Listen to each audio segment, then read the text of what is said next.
ವೀಕ್ಷಕರೇ ನಮಸ್ಕಾರ. ಈ ದಿನದ ಪ್ರಮುಖ ಸುದ್ದಿಗಳ ನ್ಯೂಸ್ ಬುಲೆಟಿನ್ಗೆ ಸ್ವಾಗತ. ನಾನು ಅಕ್ಷತಾ ಕಟಗಾವಲಿ. ಯಲಬುರ್ಗಾದಲ್ಲಿ ಜಗಜೀವನ್ ರಾಮ್ ನಗರದಲ್ಲಿ ಜನಗಣತಿ ಸಮೀಕ್ಷೆಗೆ ಅಧಿಕೃತ ಚಾಲನೆ ದೊರೆತಿದೆ.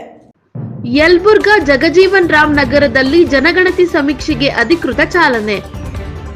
ಮೇ 5ರಂದು ಯಲಬುರ್ಗಾ ಪಟ್ಟಣದ ಜಗಜೀವನ್ ರಾಮ್ ನಗರದಲ್ಲಿ ಕರ್ನಾಟಕ ಸರ್ಕಾರದ ವತಿಯಿಂದ ಬಹುದಿನಗಳ ಕನಸು ಒಳ ಮೀಸಲಾತಿ ಪ್ರಯುಕ್ತ ಜಾತಿ ಜನಗಣತಿ ಸಮೀಕ್ಷೆ ಪ್ರಯುಕ್ತ ಪಟ್ಟಣ ಪಂಚಾಯಿತಿ ಅಧ್ಯಕ್ಷ ಅಂದಯ್ಯ ಕಳ್ಳಿಮಠ ಹಾಗೂ ತಾಲೂಕು ಸಮಾಜ ಕಲ್ಯಾಣ ಇಲಾಖೆ ಸಹಾಯಕ ನಿರ್ದೇಶಕ ಶಶಿಧರ್ ಸಕ್ರಿ, ಪಟ್ಟಣ ಪಂಚಾಯಿತಿ ಮುಖ್ಯಾಧಿಕಾರಿ ಬಿ ನಾಗೇಶ್ ಹಾಗೂ ಕರ್ನಾಟಕ ಮಾದಿಗ ದಂಡೋರ ಒಳ ಮೀಸಲಾತಿ ಹೋರಾಟ ಸಮಿತಿ ಜಿಲ್ಲಾಧ್ಯಕ್ಷ ವಸಂತ್ ಕುಮಾರ್ ಭಾವಿಮನಿ, ಈರಪ್ಪ ಬಣಕಾರ, ಚಂದ್ರಪ್ಪ ನಡುಲಮನಿ, ಶಂಕರಪ್ಪ ಬಣಕಾರ, ಸಿಬ್ಬಂದಿ ವೆಂಕಣ್ಣ ಜೋಶಿ ಸೇರಿದಂತೆ ಸಮಾಜದ ಹಿರಿಯರು, ಯುವ ಮುಖಂಡರು ಹಾಗೂ ಗಣತಿ ಕಾರ್ಯ ನಿರ್ವಹಿಸಲು ಬಂದ ಶಿಕ್ಷಕರ ಸಮ್ಮುಖದಲ್ಲಿ ಅಧಿಕೃತವಾಗಿ ಚಾಲನೆ ನೀಡಲಾಯಿತು.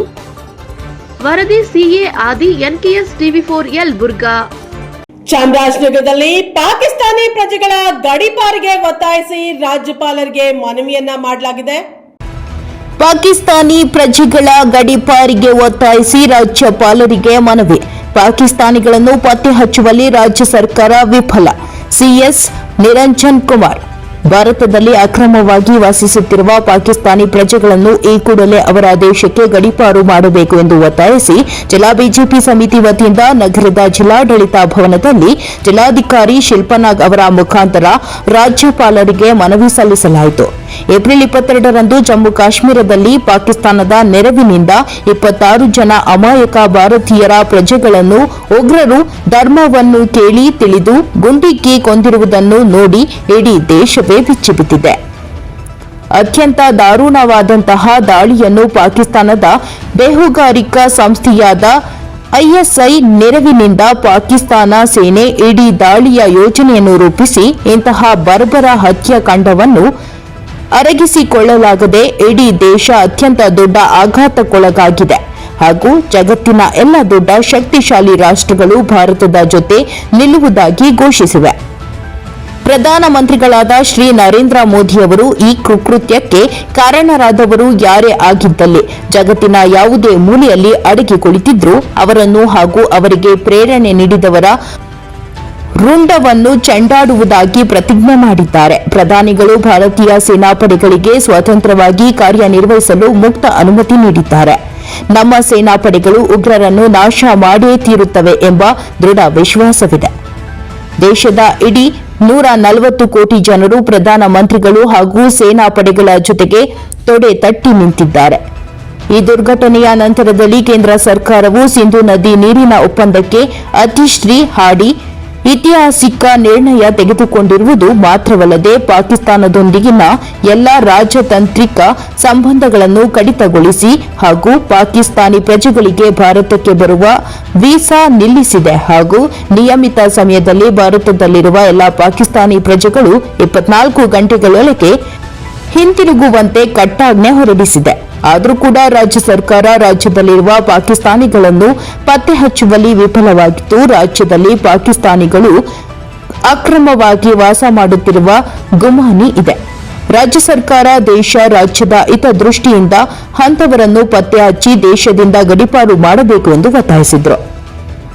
ಈ ಸಂದರ್ಭದಲ್ಲಿ ಕೇಂದ್ರ ಪರಿಹಾರ ಸಮಿತಿ ಅಧ್ಯಕ್ಷ ಎಂ ರಾಮಚಂದ್ರ, ಬಿಜೆಪಿ ಜಿಲ್ಲಾ ಪ್ರಧಾನ ಕಾರ್ಯದರ್ಶಿಗಳಾದ ಮುಡ್ನಕೂಡು ಪ್ರಕಾಶ್, ಹೊನ್ನೂರು ಮಹದೇವಸ್ವಾಮಿ, ಚಾಮುಲ್ ಮಾಜಿ ಅಧ್ಯಕ್ಷ ನರ್ಗೇಂದ್ರ, ಮಾಜಿ ಅಧ್ಯಕ್ಷ ಆರ್ ಸುಂದರ್, ಚೂರಾ ಮಾಜಿ ಅಧ್ಯಕ್ಷರಾದ ಕುಲಗಣ ಶಾಂತಮೂರ್ತಿ, ಬಾಲಸುಬ್ರಹ್ಮಣ್ಯಂ, ಮಂಡಲ ಅಧ್ಯಕ್ಷ ಶಿವರಾಜ್, ಸಿ ಮಹದೇವ ಪ್ರಸಾದ್, ವೃಕ್ಷಬೇಂದ್ರ ಸ್ವಾಮಿ, ಅನಿಲ್, ಟಗರ್ಪುರ ರೇವಣ್ಣ, ತಾಲೂಕು ಪಂಚಾಯಿತಿ ಮಾಜಿ ಅಧ್ಯಕ್ಷ ರವೀಶ್, ಜಿಲ್ಲಾ ಕಾರ್ಯದರ್ಶಿ ನಟರಾಜು, ನಗರಸಭಾ ಮಾಜಿ ಸದಸ್ಯ ಶಿವಣ್ಣ, ಆನಂದ್ ಭಗೀರಥ್, ರಾಮಸಮುದ್ರ ಶಿವಣ್ಣ, ವೇಣುಗೋಪಾಲ್, ಮುಕುಂದ, ಕೇಬಲ್ ರಂಗಸ್ವಾಮಿ, ಶ್ರೀನಿವಾಸ ಮೂರ್ತಿ, ಮುರುಗೇಶ್, ಪ್ರವೀಣ್ ಇತರರು ಹಾಜರಿದ್ದರು.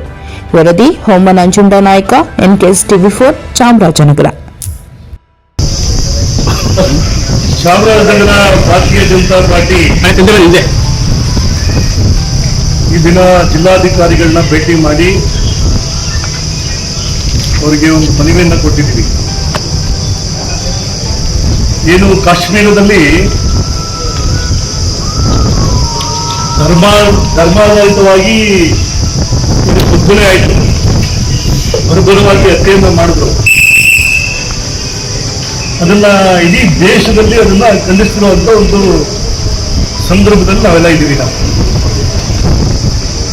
ಪಾಕಿಸ್ತಾನದವರಿಗೆ ಸರಿಯಾದ ಉತ್ತರವನ್ನ ಕೊಡಬೇಕು. ಪಾಕಿಸ್ತಾನದ ಒಂದು ಸಹಾಯದಿಂದ ಉಗ್ರರು ನಮ್ಮ ದೇಶಕ್ಕೆ ಬಂದು ಈ ಥರದ್ದು ಪದೇ ಪದೇ ಈ ತರ ನರಮೇಧವನ್ನ ಮಾಡ್ತಾ ಇದ್ದಾರೆ ಅಂತೇಳಿ ಈಗಾಗಲೇ ನಮ್ಮ ದೇಶದ ASA ಅವರಿಗೆ ಇರುವಂತ ಮಾಹಿತಿ. ಇವತ್ತು ಏನು ಮೊನ್ನೆ ನಡೆದಂತ ಒಂದು ಪ್ರಕರಣವೂ ಸಹ ಪಾಕಿಸ್ತಾನದ ಪ್ರೇರಿತ ಒಂದು ಘಟನೆ ಅನ್ನೋದು ನನಗೂ ಗೊತ್ತಿರುವಂತ ವಿಚಾರ.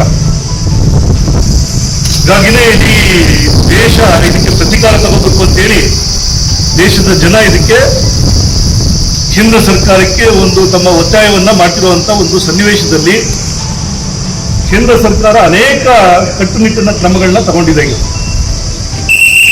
ಪಾಕಿಸ್ತಾನಕ್ಕೆ ನಮ್ಮ ದೇಶದಿಂದ ಏನೆಲ್ಲ ನೆರವುಗಳು ಸಿಗ್ತಾ ಇತ್ತು ಅದನ್ನೆಲ್ಲವನ್ನ ಕಡಿತ ಮಾಡಬೇಕು ಅಂತೇಳಿ ಈಗಾಗಲೇ ನೀರು ಬಿಡುವಂಥದ್ದು, ಸಿಂಧು ನದಿಯನ್ನ ಬಿಡುವಂಥದ್ದನ್ನ ನಿರ್ಬಂಧನೆ ಮಾಡಿರುವಂಥದ್ದು, ಆರ್ಥಿಕ ಚಟುವಟಿಕೆಗಳನ್ನ ನಿರ್ಬಂಧನೆ ಮಾಡಿರುವಂಥದ್ದು, ಯಾವುದೇ ವ್ಯವಹಾರಗಳಿದ್ರು ಅದನ್ನ ಕಡಿತ ಮಾಡುವಂಥದ್ದು, ಅಲ್ಲಿಯ ಏನಾದ್ರು ನಮಗೆ ಟ್ವಿಟರ್ ಸಂದೇಶ, ಬೇರೆ ಬೇರೆ ಅಂತರ್ಜಾಲದಿಂದ ಬರುವಂತ ಸಂದೇಶಗಳನ್ನ ನಿರ್ಬಂಧನೆ ಮಾಡಿರುವಂಥದ್ದು, ಈ ಥರದ್ದು ಎಲ್ಲ ವಿಚಾರದಲ್ಲೂ ಪಾಕಿಸ್ತಾನವನ್ನ ಅಂತರದಲ್ಲಿ ಇಡೋದಕ್ಕೆ ಇದೆಲ್ಲ ಮಾಡಬೇಕಾಗಿದೆ. ಆ ನಿಯಮಗಳನ್ನ ಮಾಡಿರುವಂಥದ್ದಾಗಿದೆ. ಬಹಳ ಪ್ರಮುಖವಾಗಿ ಪಾಕಿಸ್ತಾನದಿಂದ ಬಂದಂತ ಪ್ರಜೆಗಳು ನಮ್ಮ ದೇಶದಲ್ಲಿ ಇಲ್ಲಿ ಅಶಾಂತಿಯನ್ನು ಉಂಟು ಮಾಡಲಿಕ್ಕೆ, ಇಲ್ಲಿ ಒಂದು ಸೌಹಾರ್ದತೆಯನ್ನು ಹಾಳು ಮಾಡಲಿಕ್ಕೆ ಏನೆಲ್ಲ ಬೇಕೋ ಅದನ್ನ ಆ ಪ್ರಯತ್ನಗಳನ್ನ ಮಾಡ್ತಿರುವಂಥದ್ದು ಈಗಾಗಲೇ ಅನೇಕ ಸಂದರ್ಭದಲ್ಲಿ ನಮ್ಗೆ ಗೊತ್ತಾಗಿದೆ. ಹಾಗಾಗಿನೇ ನಮ್ಮ ಕೇಂದ್ರ ಸರ್ಕಾರ ಇವತ್ತು ಪಾಕಿಸ್ತಾನದಿಂದ ಬಂದಂತ ಪ್ರಜೆಗಳು ಈ ಕೂಡಲೇ ದೇಶ ಬಿಟ್ಟು ಹೋಗ್ಬೇಕು ಅಂತೇಳಿ 48 ಗಂಟೆಗಳ ಕಾಲ ಅವರಿಗೆ ಟೈಮ್ ಅನ್ನು ನಿಗದಿ ಮಾಡಿದಂಥದ್ದು. ಆ 48 ಗಂಟೆ ಕಳೆದೋಗಿದೆ ಈಗ. ಆದರೂ ನಮ್ಮ ದೇಶದಲ್ಲಿ ಅನೇಕ ರಾಜ್ಯಗಳಲ್ಲಿ ಇವತ್ತು ಪಾಕಿಸ್ತಾನದಿಂದ ಬಂದಂತ ಪ್ರಜೆಗಳು ಇಲ್ಲಿ ವಾಸವಾಗಿದ್ದಾರೆ. ಅನೇಕ ರಾಜ್ಯಗಳಲ್ಲಿ ಕಾಂಗ್ರೆಸ್ ಆಡಳಿತ ಇರೋ ಕಡೆ ಮತ್ತೆ ಬೇರೆ ಬೇರೆ ಪಕ್ಷದವರು ಆಡಳಿತ ಮಾಡ್ತಿರುವಂತ ಕಡೆ ಬಹಳ ಸಾಫ್ಟ್ ಕಾರ್ನರ್ ತೋರಿಸ್ತಾ ಇದ್ದಾರೆ. ದೇಶದ ಭದ್ರತೆಗಿಂತ, ದೇಶದ ಹಿತರಕ್ಷಣೆಗಿಂತ ತಮ್ಮ ಪಕ್ಷದ ಒಂದು ಹಿತಾಸಕ್ತಿ ಮುಖ್ಯ ಅನ್ನೋದು ನಡ್ಕೋತಾ ಇದ್ದಾರೆ. ವಿಶೇಷವಾಗಿ ನಮ್ಮ ರಾಜ್ಯದಲ್ಲಿ, ಕರ್ನಾಟಕ ರಾಜ್ಯದಲ್ಲಿ ಮಾನ್ಯ ಸಿದ್ದರಾಮಯ್ಯನವರ ಸರ್ಕಾರ ಈ ವಿಚಾರದಲ್ಲಿ ಕಟ್ಟುನಿಟ್ಟಿನ ಕ್ರಮ ತಗೊಂಡಿಲ್ಲ ಅನ್ನೋ ಥರದಲ್ಲಿ ನಮ್ಮೆಲ್ಲರಿಗೂ ಭಾವನೆ ಇರುವಂಥದ್ದು.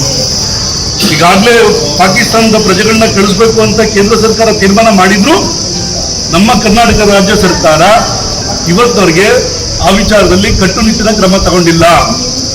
ಅನೇಕ ಭಾಗದಲ್ಲಿ ಈಗೂ ಪಾಕಿಸ್ತಾನ ಪ್ರಜೆಗಳಿದ್ದಾರೆ. ಹಾಗಾಗಿ ನಾವು ಇವತ್ತು ನಮ್ಮ ಚಾಮರಾಜನಗರ ಜಿಲ್ಲೆಯ ಜಿಲ್ಲಾಧಿಕಾರಿಗಳ ಮುಖಾಂತರ ಒತ್ತಾಯನ್ನ ಮಾಡ್ತಾ ಇದ್ದೀವಿ. ನಮ್ಮ ಜಿಲ್ಲೆಯಲ್ಲಿ ಜೊತೆಗೆ ನಮ್ಮ ರಾಜ್ಯದಲ್ಲಿ ಎಲ್ಲೆಲ್ಲಿದ್ದಾರೆ ಪಾಕಿಸ್ತಾನ ಪ್ರಜೆಗಳು ಅವರೆಲ್ಲರನ್ನೂ ಹುಡುಕಿ ಅವ್ರನ್ನ ಆಚೆ ಕಳಿಸುವಂಥದ್ದನ್ನ ಈಗ ಕೂಡಲೇ ಮಾಡಬೇಕು. ಈ ದೇಶದ ಹಿತರಕ್ಷಣೆ ಕಾಪಾಡೋದ್ರಲ್ಲಿ ಎಲ್ಲರ ಜವಾಬ್ದಾರಿ ಇದೆ. ಹಾಗಾಗಿ ಅದನ್ನ ಈ ಸರ್ಕಾರಗಳು ನಡ್ಕೋಬೇಕು ಅಂತೇಳಿ ನಾವು ಒತ್ತಾಯವನ್ನ ಮಾಡಿದ್ದೀವಿ. ಯಲಬುರ್ಗಾದಲ್ಲಿ ಸ್ತ್ರೀ ಚೇತನ ದುಡಿಯೋಣ ಬಾ ಅಭಿಯಾನ ಕಾರ್ಯಕ್ರಮ ಜರುಗಿದೆ. ಸ್ತ್ರೀ ಚೇತನ ದುಡಿಯೋಣ ಬಾ ಅಭಿಯಾನ ಕಾರ್ಯಕ್ರಮದಲ್ಲಿ ಎಡಿ ಸಲಹೆ. ಕೂಲಿಕಾರರು ದುಡಿಯೋಣ ಬಾ ಅಭಿಯಾನದ ಸದುಪಯೋಗ ಪಡೆದುಕೊಳ್ಳಿ. ಹನುಮಂತ ಗೌಡ, ಪೊಲೀಸ್ ಪಾಟೀಲ್, ಯಲಬುರ್ಗಾ. ನೆರಿಗದಡಿ 1 ತಿಂಗಳು ನಿರಂತರವಾಗಿ ಕೆಲಸ ಕೊಡಲು ದುಡಿಯೋಣ ಬಾ ಅಭಿಯಾನ ಮಾಡುತ್ತಿದ್ದು, ಎಲ್ಲ ಅಕುಶಲ ಕೂಲಿಕಾರರು ಯೋಜನೆಯ ಸದುಪಯೋಗ ಪಡೆಯಬೇಕು ಎಂದು ತಾಲೂಕು ಪಂಚಾಯಿತಿ ಸಹಾಯಕ ನಿರ್ದೇಶಕರಾದ ಹನುಮಂತ ಗೌಡ, ಪೊಲೀಸ್ ಪಾಟೀಲ್ ಸಲಹೆ ನೀಡಿದರು. ಇಂದು ಕೊಪ್ಪಳ ಜಿಲ್ಲೆಯ ಯಲಬುರ್ಗಾ ತಾಲೂಕಿನ ಮಟ್ಟಲದಿನ್ನಿ ಹಾಗೂ ಬೇದೂರ ಗ್ರಾಮ ಪಂಚಾಯಿತಿಯಲ್ಲಿ ನಡೆಯುತ್ತಿರುವ ನಾಲಾ ಹೂಳೆತ್ತುವ ಕಾಮಗಾರಿಯ NMMS ಹಾಜರಾತಿ ಪರಿಶೀಲಿಸಿದ ನಂತರ ಸ್ತ್ರೀ ಚೇತನ ಅಭಿಯಾನ ದುಡಿಯೋಣ ಬಾ ಅಭಿಯಾನ ಕಾರ್ಯಕ್ರಮದಲ್ಲಿ ಅವರು ಮಾತನಾಡಿದರು. ಸಮಾಜದ ಎಲ್ಲ ಕ್ಷೇತ್ರಗಳಲ್ಲಿ ಮಹಿಳೆಯರು ಸಕ್ರಿಯವಾಗಿ ಭಾಗವಹಿಸಿ ಆರ್ಥಿಕವಾಗಿ ಸಬಲರಾಗಬೇಕಿದೆ. ಸರ್ಕಾರದಿಂದ ಮಹಿಳೆಯರಿಗೆ ವಿಶೇಷ ಯೋಜನೆಗಳನ್ನು ನೀಡುತ್ತಿವೆ. ಸಾಕಷ್ಟು ಅವಕಾಶಗಳನ್ನು ಕಲ್ಪಿಸುತ್ತಿದ್ದು, ಗ್ರಾಮ ಪಂಚಾಯಿತಿಗಳು ಮಹಿಳಾ ಸ್ನೇಹಿಯಾಗಿ ಕಾರ್ಯನಿರ್ವಹಿಸುತ್ತಾ ಆರ್ಥಿಕವಾಗಿ ಸಬಲರನ್ನಾಗಿಸುವಲ್ಲಿ ಸಾಕಷ್ಟು ಪ್ರಯತ್ನ ಮಾಡುತ್ತಿವೆ ಎಂದು ಹೇಳಿದರು. ಸ್ಪರ್ಧಾತ್ಮಕ ಯುಗದಲ್ಲಿ ಮಹಿಳೆಯರು ಎಲ್ಲ ರಂಗದಲ್ಲೂ ಭಾಗವಹಿಸಿ ಸಬಲೀಕರಣವಾದರೆ ದೇಶದ ಅಭಿವೃದ್ಧಿ ಸಾಧ್ಯ. ಸಂವಿಧಾನ ಕೂಡ ಮಹಿಳೆಯರಿಗೆ ಸಮಾನ ಮೀಸಲಾತಿ ಕಲ್ಪಿಸಿ ಅವರ ಹಕ್ಕುಗಳನ್ನು ಎತ್ತಿ ಹಿಡಿದಿದೆ ಎಂದರು.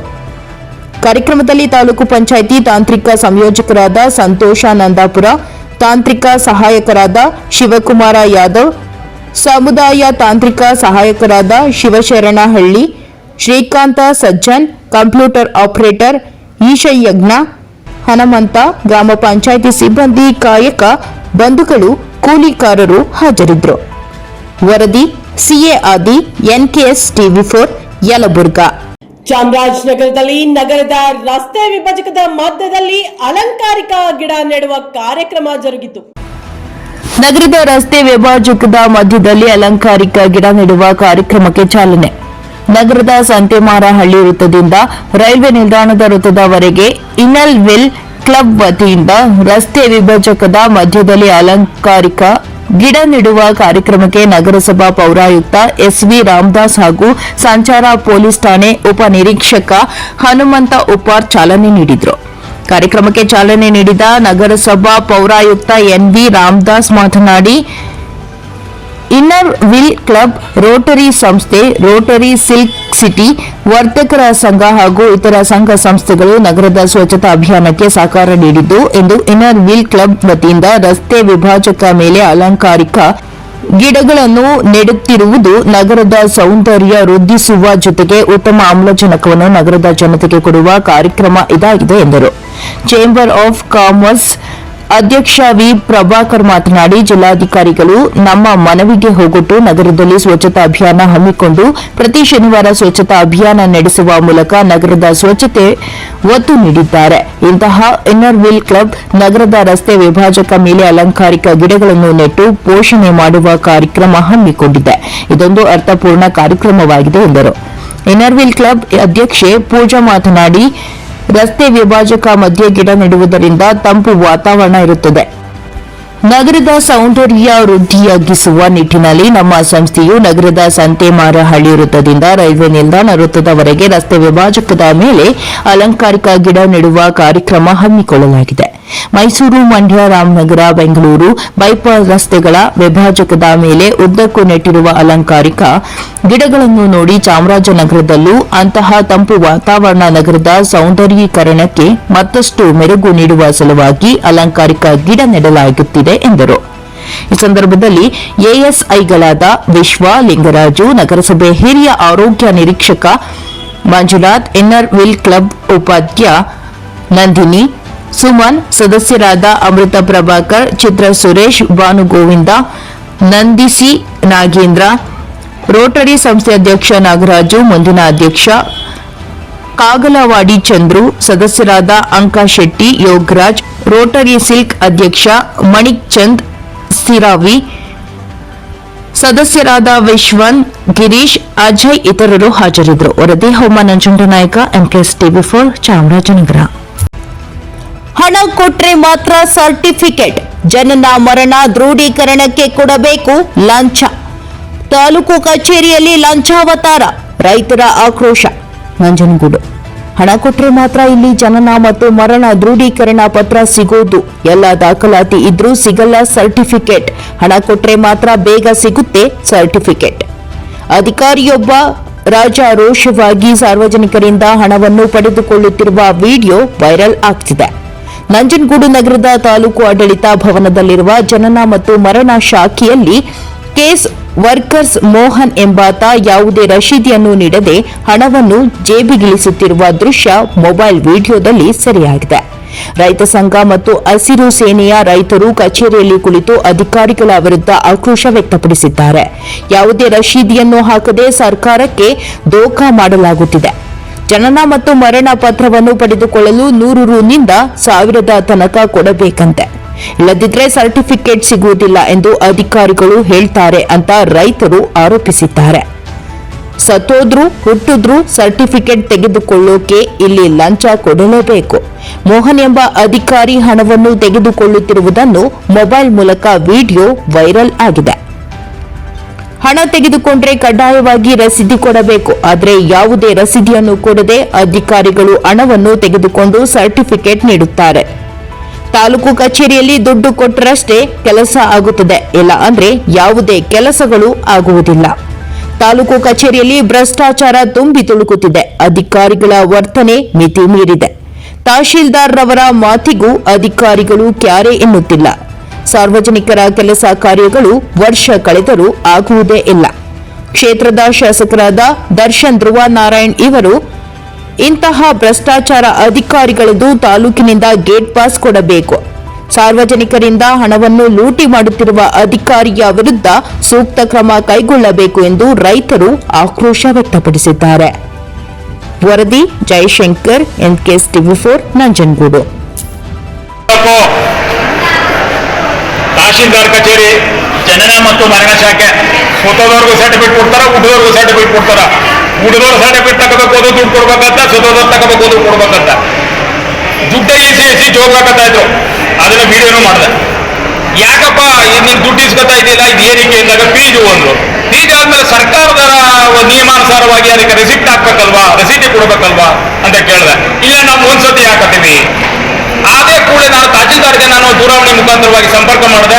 ತಹಶೀಲ್ದಾರ್ ಅವರ ಈ ರೀತಿಯಾಗಿ ಈಸ್ಕೊಂಡು ಜೋಗಾಕದವ್ರೆ, ಯಾವಾಗಲೂ ಒಂದ್ಸತಿ ಹಾಕಿದ್ರೆ ಯಾರ್ಯಾರು ರೆಸಿಪ್ಟ್ ಕೊಟ್ರು, ಇವತ್ತು ಎಷ್ಟು ರಸೀದಿ ಹಾಕವ್ರೆ, ಎಷ್ಟು ಅರ್ಜಿಗಳನ್ನ ವಿಲೇವಾರಿ ಮಾಡವ್ರೆ, ಎಷ್ಟು ಇದು ಫೀಜು ತೆರಿಗೆ ಇವರಿಗೆ ಬಂತು ಅಂತಕ್ಕಂಥದ್ದು ಗೊತ್ತಾಗದ್ ಬೇಡವಾ? ಇದೇನಿದು ವ್ಯವಸ್ಥೆ ಅಂತ ಕೇಳಿದಾಗ ನಮ್ಮಲ್ಲಿ ಆ ಥರ ವ್ಯವಸ್ಥೆ ಇಲ್ಲ. ಅದೇ ತಕ್ಷಣ ಅರ್ಜಿ ವಿಲೇವಾರಿ ಮಾಡಬೇಕಾದ್ರೆ ಅವ್ರಿಗೆ ರಸೀದಿ ಹಾಕಿ ಕೊಡಬೇಕು ಅಂತಕ್ಕಂಥ ಮಾತನ್ನ ಅವರು ಹೇಳಿದ್ರು. ಇಲ್ಲ ನೀವು ತಕ್ಷಣ ಈಗ ಜನನ ಮರಣ ಶಾಖೆಗೆ ಬರಬೇಕು ಅಂತ ಹೇಳಿದಾಗ ಇಲ್ಲ ರಘುವರ ನಾನು ಇದರಲ್ಲಿದ್ದೀನಿ, ಬೆಂಗಳೂರಲ್ಲಿದ್ದೀನಿ ಕೋರ್ಟ್ ವಿಚಾರದಲ್ಲಿ ಅಂತ ಹೇಳಿದ್ರು. ಮತ್ತೆ ಅವರ ಯಾರೋ ಸಿರಿಸ್ತೇದಾರರು ಡೆಪ್ಯೂಟಿ ತಹಶೀಲ್ದಾರ್ ಅವ್ರನ್ನ ಕಳಿಸಿದ್ರು. ಅವರು ಬಂದ್ರೆ ಏನ್ ಹೇಳ್ತಾರೆ, ಹೊಸಗ ಏನೋ ತಪ್ಪ ಹೋದ ಕುಡುಗುಡಿ ಅಂತ ಹೇಳಿದ್ರು. ಅದಕ್ಕೆ ನಾನು ಅದನ್ನ ಖಂಡಿಸಿದಾಗ ಅವರು ಕೂಡ ನಿಮ್ಮನ್ನ ನಾವು ಖಂಡಿಸ್ತೀವಿ, ನಿಮ್ಮ ವಿರುದ್ಧವಾಗಿ ನಾವು ಧಿಕ್ಕಾರ ಕೊಡ್ತೀವಿ ಅಂತಕ್ಕಂಥ ಮಾತನ್ನು ಹೇಳಿದ್ದಾರೆ. ಆದ್ರಿಂದ ಒಬ್ಬ ಹೋರಾಟಗಾರನಿಗೆ ನಾವು ನೋಡಿ ಅವರು ಸಂಬಳ ತಗೊಂಡು ನಮ್ಮ ಮೇಲೆ ಧಿಕ್ಕಾರ ಕೂತಾರಂತೆ. ನಾವು ಸಂಬಳ ಇಲ್ಲದೆ ಜನರ ಸೇವೆ ಮಾಡೋಂಥದ್ದು ನೋಡಿ ಎಷ್ಟು ಜನ ಬಂದವ್ರೆ, ಹೆಣ್ಮಕ್ಳುಗಳು ಬಂದವ್ರೆ. 25 ದಿನ, 1 ತಿಂಗಳು, 1.5 ತಿಂಗಳು ಆಗಿದ್ರು ಕೂಡ ಕೆಲಸಗಳು ಆಯ್ತಾ ಇಲ್ಲ. ದುಡ್ಡು ಯಾರು ಕೊಡ್ತಾರೆ? ಬೇಕಾದ್ರೆ ಕೈ ತೆಗಿಸ್ಲಿ, ಅರ್ಜಿ ಯಾವತ್ತು ಬಂದಿದೆ, ಕೆಲಸ ಯಾವತ್ತಾಗದೆ ಅನ್ನೋದು ಗೊತ್ತಾಯ್ತದೆ. ದುಡ್ಡು ಕೊಟ್ಟು ಅವ್ರ ಕೆಲಸಗಳು ಮಾತ್ರ ಪಟಾಪಟ ಅಂತ ಇದ್ದಾವೆ. ಆದ್ರಿಂದ ಇದನ್ನು ಖಂಡಿಸಿ ಇವತ್ತು ನಾನು ಪ್ರತಿಭಟನೆ ಮಾಡ್ತಾ ಇದ್ವಿ. ನನ್ನ ಹೆಸರು ಇಮ್ಮಾವರಗು, ಕರ್ನಾಟಕ ರಾಜ್ಯ ರೈತ ಸಂಘ ಹಸಿರು ಸೇನೆ, ಮೈಸೂರು ಜಿಲ್ಲಾ ಪ್ರಧಾನ ಕಾರ್ಯದರ್ಶಿ. ಕೋರ್ಟ್ ಆವರಣದಲ್ಲಿ ಸಿಸಿ ರಸ್ತೆ ಗುದ್ದಲಿ ಪೂಜೆ ನೆರವೇರಿಸಿದ ದಕ್ಷಿಣ ಮತಕ್ಷೇತ್ರದ ಶಾಸಕರಾದ ಅಲ್ಲಮ್ಮ ಪ್ರಭು ಪಾಟೀಲ್. ಕಲಬುರಗಿ ಕರ್ನಾಟಕ ಸರ್ಕಾರ ಅಸ್ತಿತ್ವಕ್ಕೆ ಬಂದ ಮೇಲೆ ಮಲ್ಲಿಕಾರ್ಜುನ ಖರ್ಗೆ ಅವರ KKRDB ಮೈಕ್ರೋ ಅನುದಾನದ ಅಡಿಯಲ್ಲಿ 1.5 ಕೋಟಿ ರೂಪಾಯಿ ಟೆಂಡರ್ ಆಗಿದೆ. ಕೋರ್ಟ್ ಆವರಣದಲ್ಲಿ ಸಿಸಿ ರಸ್ತೆ ಮಾಡುತ್ತೇನೆ ಎಂದು ಮಾತು ಕೊಟ್ಟಿದ್ದೆ ಎಂದು ಅಲ್ಲಮ್ಮ ಪ್ರಭು ಪಾಟೀಲ್ ಮಾತನಾಡಿದರು.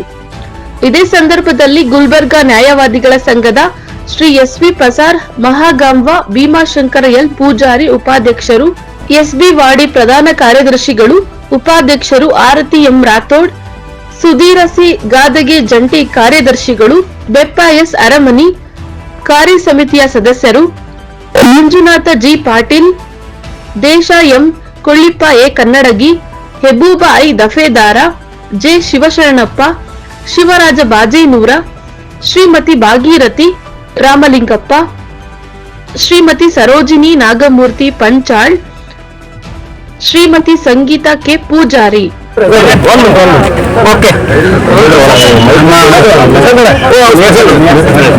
ಮಾತಾಡ್ರಿ ಯಾರು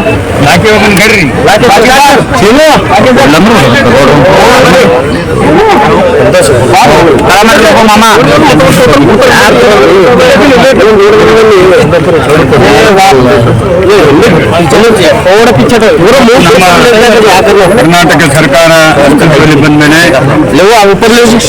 ಸನ್ಮಾನ್ಯ ಮಲ್ಲಿಕಾರ್ಜುನ ಖರ್ಗೆ ಸಾಹೇಬರ ಒಂದು ಪ್ರಯತ್ನದಲ್ಲಿ ಭದ್ರತೆ 371 ಬಂದಿದೆ. ಅದರ ಮೂಲವಾಗಿ KKRDBಯಲ್ಲಿ ಹೆಚ್ಚಿನ ಅನುದಾನ ಬರ್ತದೆ. ನಮ್ಮ ಒಂದು ಕ್ಷೇತ್ರಕ್ಕೆ ಬರೋದು ನಮ್ಗೆ 10 ಕೋಟಿ ಅಷ್ಟೇ.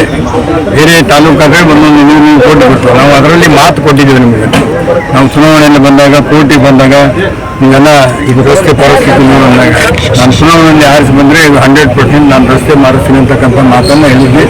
ಅದ್ರ ಪ್ರಕಾರ ಇವತ್ತು ಏನು ಕನ್ಸ್ಟ್ರಕ್ಷನ್ ಆಗ್ಬಿಟ್ಟು ರೋಡಿಂದ previous district court Kalaburagi constituency AKRDಯಲ್ಲಿ ಮ್ಯಾಕ್ರೋ ಅಡಿಯಲ್ಲಿ 1.5 ಕೋಟಿ ರೂಪಾಯಿದಲ್ಲಿ ಟೆಂಡರ್ ಆಗಿದೆ. ಇನ್ನೂ 25 ಲಕ್ಷ ರೂಪಾಯಿದು ಬಿಲ್ಡಿಂಗ್ ಎಲ್ಲ ಇದು ಕಲರಿಂಗ್ ಏನಪ್ಪ ಅಂದ್ರೆ ಮಾಡ್ತೀನಿ, ಅದು ಕೂಡ ಟೆಂಡರ್ ಆಗಿ ಕೊನೆಯ ಬರ್ಕಾದ ಹಂತದಲ್ಲಿ 2 ಕಾರ್ಯಕ್ರಮಗಳನ್ನು ನಾವು ಇವತ್ತು ಪ್ರಾರಂಭ ಮಾಡಿದ್ವಿ. ಎಲ್ಲ ವಕೀಲರು ಕೂಡ ಭಾಳ ಸಂತೋಷದಿಂದ ಬಂದು ನಮ್ಮನ್ನು ಸ್ವಾಗತ ಮಾಡಿಸಿ ನಮಗೂ ಮತ್ತು ನಮ್ಮ ಮೇಯರ್ ಅವ್ರಿಗೆ, ನಮ್ಮ ಕಾರ್ಪೊರೇಟರ್ ಇಲಾಖೆಯವರಿಗೆ ಎಲ್ಲರೂ ನಮ್ಮ 3 ಜನರಿಗೆ ಅಂತಂದ್ರೆ ತಾವು ಗೌರವ ಸಲ್ಲಿಸಿದ್ರಿ. ನಮಗೆ ಧನ್ಯವಾದಗಳನ್ನು ಸಲ್ಲಿಸಿ ಇದು ಚೆನ್ನಾಗಿ ಅಂತಂದ್ರೆ ಒಳ್ಳೆ ಕೆಲಸ ತೆಗೆದುಕೊಳ್ಬೇಕು. ತಾವೆಲ್ಲ ನಾಳೆಗೆ ಏನಾದರೂ ಕಳಪೆ ಆದಾಗ ಮತ್ತೆ ನಾವು ಅದಕ್ಕೆ ಅಪವಾದ ಗುರಿ ಆಗಬಾರ್ದು. ತಾವೆಲ್ಲ ಎಲ್ಲರೂ ಕೂಡ ಅಂತಂದ್ರೆ ನಿಂತು ಸರಿಯಾಗಿ ಕೆಲಸ ಮಾಡಿಕೊಂಡು ಮಾತಿಗೆ ತಕ್ಕಂಥ ನಡೆದಿ ಅಂತಕ್ಕಂಥ ಮಾತನ್ನು ಕೂಡ ಈ ಸಂದರ್ಭದಲ್ಲಿ ಹೇಳಿ ಮತ್ತು ಏನಾದರೂ ಕೂಡ ಇದ್ದರೂ ಕೂಡ ತಮ್ಮ ಜೊತೆಗೆ ನಾವು ಇಲ್ಲಿ 1,75,00,000 ರೂಪಾಯಿದಲ್ಲಿ ಮತ್ತು ಅಲ್ಲಿ ಹೈಕೋರ್ಟಿಗೆ ಕೂಡ ನಾವು 1.5 ಕೋಟಿ 10 ಕೋಟಿ ರೂಪಾಯಿವರೆಗೂ ಕೂಡ ಅಲ್ಲಿ ಕನ್ಸ್ಟ್ರಕ್ಷನ್ 10 ಕೋಟಿ ರೂಪಾಯಿ ಕೂಡ ಟೆಂಡರ್ ಆಗಿದೆ. ಅದು ನಮ್ಮ ಜಿಲ್ಲಾ ಮಂತ್ರಿಗಳು ಪ್ರಿಯಾಂಕಾ ಖರ್ಗೆ ಅವರು ಅವರಿಗೆ ತಮ್ಮದೇ ಆದಂಥ ಒಂದು ಯೋಚನೆಯಿಂದ ಈ ಭಾಗದ ಅಭಿವೃದ್ಧಿಗಾಗಿ ಸಾಕಷ್ಟು ಕೆಲಸಗಳನ್ನು ಮಾಡ್ತಾ ಇದ್ದಾರೆ. ಹೆಣ್ಣು ಮಕ್ಕಳಿಗೂ ಕೂಡ ಒಂದು ಹೊಸ ಸ್ಟೇಡಿಯಂ, ಮೊದಲೇನು ಚಂದ್ರಶೇಖರ್ ಪಾಟೀಲ್ ಸ್ಟೇಡಿಯಂ ಇತ್ತು, ಅದರ ಪಕ್ಕದಲ್ಲೇ ಬರೀ ಹೆಣ್ಣು ಮಕ್ಕಳಿಗೆ ಒಂದು ಒಳ್ಳೆಯ ಸ್ಟೇಡಿಯಂ, ವಾಕಿಂಗ್ ಟ್ರ್ಯಾಕು ಮತ್ತು ಜಿಮ್ಸು, ಸ್ವಿಮ್ಮಿಂಗ್ ಪೂಲು ಎಲ್ಲ ರೀತಿಯಿಂದ ಹೆಣ್ಮಕ್ಳು ಅಲ್ಲಿ ಬಂದು, ಇಡೀ ಜಿಲ್ಲೆ ಹೆಣ್ಮಕ್ಳು ಬಂದು ಅಲ್ಲಿ ಸ್ಟೇಡಿಯಂನಲ್ಲಿ ತಾವು ವಾಯುವಿಹಾರ ಮಾಡತಕ್ಕಂಥ ಅವಕಾಶ ಕೂಡ ಕೊಟ್ಟಿದೆ. 2 ದೊಡ್ಡ ಗಾರ್ಡನ್ಗಳು ಕೆಲಸಗಳಾಗಿವೆ ಮತ್ತು ಇವತ್ತು ಖಿಲಾ ಸುತ್ತ ಬೋಟ್ ನೀರು ಪ್ಯೂರಿಫೈ ಮಾಡಿ ಬೋಟ್ನಲ್ಲಿ ಪ್ರವಾಸಿಗರಾಗಿರ್ತಕ್ಕಂಥ ಅವಕಾಶ ಕೂಡ ಮಾಡಿಕೊಟ್ಟಿದೆ. ಇನ್ನೂ ಅನೇಕ ವಿಚಾರಗಳನ್ನು ಕೂಡ ಈ ಒಂದು ಗುಲ್ಬರ್ಗ ಭಾಳ ವೇಸ್ಟ್ ಆಗಿದೆ. ಸಾವಿರಾರು ಬಸ್ಗಳು ದಿನ ಓಡಾಡ್ತಾರೆ. ಅದಕ್ಕೆ 4 ಕಡೆ ಸೆಟಲೈಟ್ ಬಸ್ ಸ್ಟ್ಯಾಂಡ್ ಆಗ್ಬೇಕಂತ ಹೇಳಿ 4 ದಿಕ್ಕಿನಲ್ಲಿ ಮಾಡಿ ತಮ್ಮೆಲ್ಲರ ಆಶೀರ್ವಾದದಿಂದ ಸೆಟಲಾಗಿ ಮಾಡಿದ್ದೀವಿ. ಹಂತವಾಗಿ ಕೆಲಸ ಕಾರ್ಯಗಳನ್ನು ತೆಗಿತಾ ಇದ್ದೀವಿ. ತಮ್ಮೆಲ್ಲರ ಸಹಕಾರಿಗಳನ್ನ ತಿಳ್ಕೊಂಡು ನಾನು ಮಾತನಾಡ್ತೇನೆ. ಇದಾಗಿತ್ತು ಈ ದಿನದ ಪ್ರಮುಖ ಸುದ್ದಿಗಳ ನ್ಯೂಸ್ ಬುಲೆಟಿನ್. ನಿರಂತರ ಸುದ್ದಿಗಾಗಿ ನೋಡ್ತಾ ಇರಿ NKS TV4, ಇದು ನಿರಂತರ ಕಾರ್ಯಪಡೆ.